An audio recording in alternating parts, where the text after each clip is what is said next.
Okay, picture this. It's March 2026. The entire global energy system that we've all known our entire lives, the one built on pretty predictable supply, it's just over. We are walking into a brand new era, an era defined by stasis and restriction. So let's break down exactly what's happening and how in the world we got here. I want you to think back to early 2020. Do you remember that sudden, bizarre feeling when everything just stopped? That systemic freeze on movement? We're going to use that shared memory, that feeling, as our guide today. Because the situation we're in now has some really disturbing parallels, but with one critical, game-changing twist. And this slide right here, it perfectly lays out that twist. Back in 2020, we had an invisible virus that caused a demand-side shock.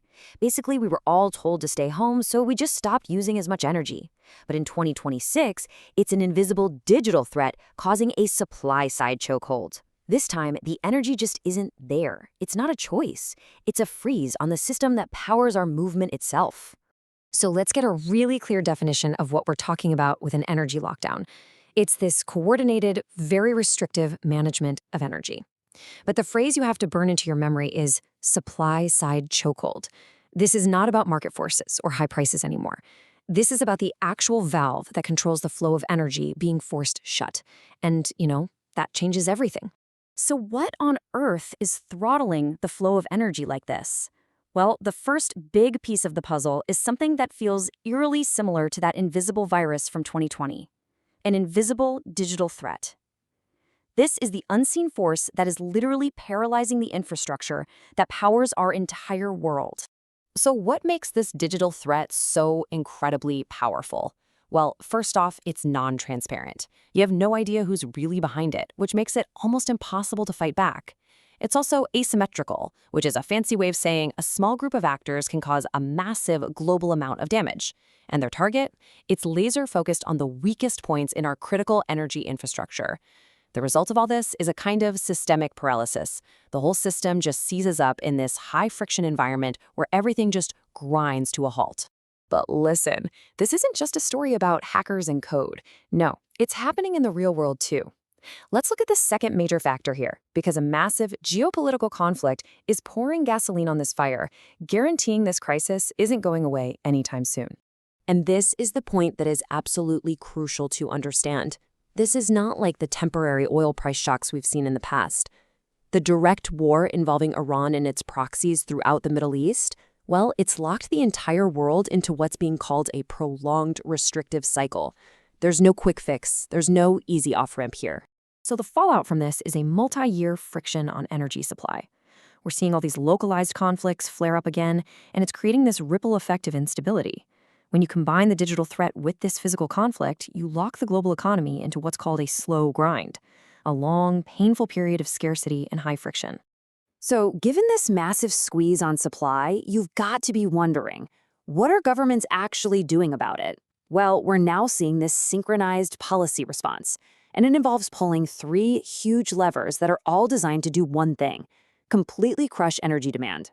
So what does this actually look like in our day-to-day lives? Lever number one, fuel rationing. And I don't mean just high prices at the pump. I mean hard, government-mandated limits on how much you can even buy. Lever two, flight suspensions. Global air travel is, for all intents and purposes, grounded. And lever three, forced remote work. Yeah, this is no longer a perk, it's a state-mandated policy to slash energy use by just stopping people from moving around. And this quote from the source material, wow, it just perfectly captures how severe this is. This isn't a normal market downturn. Let me read it. This is a systemic paralysis of standard economic behavior, not just higher prices. The basic rules of how our economy is supposed to work are being put on hold. So, all of this leads us to the final and most critical question. Where do we go from here? We are now facing two very, very different potential futures. It's like we're standing at a fork in the road for the entire global economy. Okay, on one side you have the base case, what's been called the slow grind. This is a tough, multi-year slog of economic stagnation where the credit valve stays shut and growth just sputters. But then there's the other path, the much darker one. The bear case is systemic contagion. This is where those local conflicts don't stay local. They spread, they trigger massive defaults among countries, and they drag us into a severe global recession. So how do we know which path we're actually on? Well, the source material is very clear about this. If you want to know what's coming, keep your eyes on the credit markets. Watch for a rise in corporate defaults. These are the indicators. They're the canaries in the coal mine that are going to tell us if we're just in for a long, hard grind or if something much, much worse is starting to unravel. And that really brings us to the final thought. The energy valves that have powered global growth for decades, they are closing. That's not really up for debate anymore. The restrictions are here. So the real question for all of us now is, are we just settling in for a long, slow grind, or are we standing right on the edge of a full-blown systemic contagion?